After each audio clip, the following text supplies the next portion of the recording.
Bonjour à tous, nous sommes sur le plateau de Grand Prix TV avec Emmanuel Quittet, sélectionneur de l'équipe de France de concours complet dans la catégorie poney. Donc merci tout d'abord d'être venu sur le plateau. Pouvez-vous m'expliquer ce choix? Est-ce que ça a été évident ou est-ce qu'il y a eu une vraie réflexion derrière tout ça?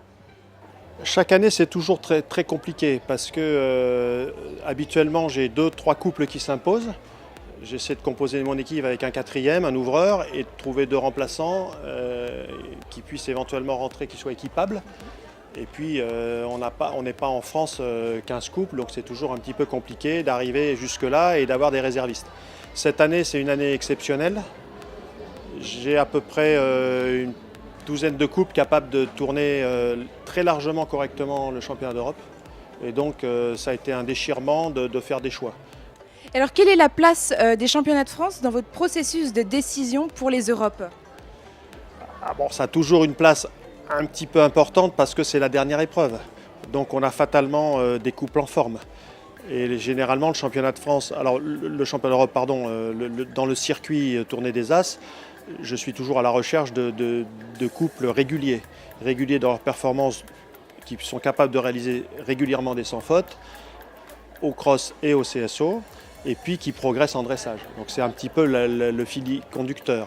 Après, nul doute que le championnat de France il y a des couples en forme, et puis il y en a qui au championnat de France malheureusement perdent une éventuelle sélection pour une vraie contre-performance. Certaines années, ce n'est pas le cas cette année, mais certaines années, il y en a qui sont moyen bien toute l'année et qui au championnat se révèlent et sont champions de France. Et là, on peut éventuellement penser à les emmener quand même. Très bien. Et alors de manière très concrète, comment ça s'est passé en termes de cheminement dans la décision depuis ces 3 jours? Alors bon, il y a la partie compétition proprement dite. Donc effectivement, on regarde s'il y a des couples qui sont toujours aussi réguliers sur le carré de dressage ou qui progressent. Sur le cross, on les a regardés. Normalement, le niveau qu'on a au championnat de France, c'est un niveau qui doit être réalisé sans faute par tous les couples qui vont au championnat d'Europe. Donc ça a été à peu près le cas, à l'exception de Gaëtan par exemple, qui a réalisé des sans faute toute l'année, sauf là qui se fait dérailler bêtement le numéro 5, je crois. Pareil pour le CSO, on regarde qu'il y ait régulièrement une bonne équitation sur le test du CSO. Par contre, où on met excessivement l'accent pour les championnats d'Europe, c'est sur la partie physique du poney et vétérinaire. On ne peut pas traverser l'Europe avec un poney qui peut avoir des petites douleurs, qui n'a pas supporté 3000 mètres de cross, etc.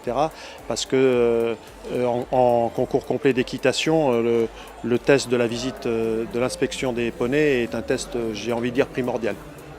Très bien, merci beaucoup Emmanuel Quittet et puis on vous souhaite plein de bonnes choses pour les championnats d'Europe qui se dérouleront donc en Hongrie du 25 au 30 juillet.